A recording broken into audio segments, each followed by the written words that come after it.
in 1974, the then Mayor of the City of Kew, my good friend Mr. Gerard Petrie, and presented Sir Robert with the freedom of the city.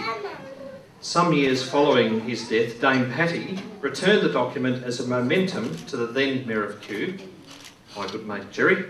Now, Mr. Petrie's contribution to our city has been significant and recognised already, with his name being put to the Petrie Square as an honour, one well deserved.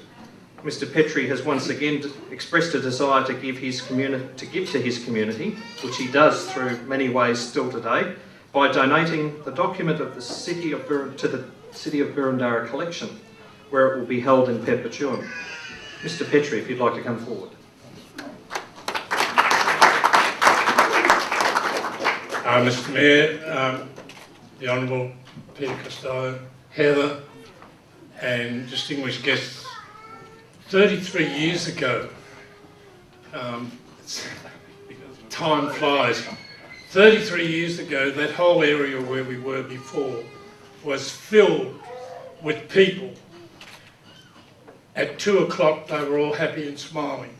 Round about 3:30, they were all crying their eyes out.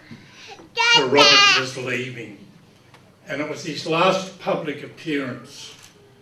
And as I wheeled him out of the building into the car, and it wasn't a Commonwealth car, Peter, because they'd been on strike. And Bibb Stillwell kindly lent us a car.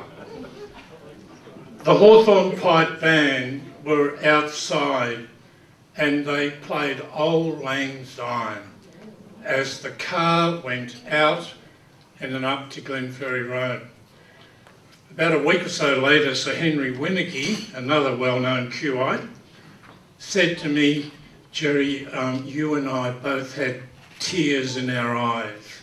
It was so moving. The people out there were waving hankies as Sir Robert was driven away." And if any time anyone asks me what was the highlight of your mayoral year, I always refer to the Menzies day.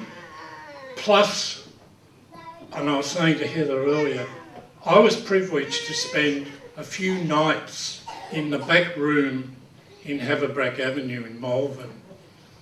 And Sir Robert would be there, and the family would know what I mean, the lamp behind him in the corner, and he'd be puffing away on a great big cigar. I got 3 given to me. I tried for years to keep them, but they disintegrated.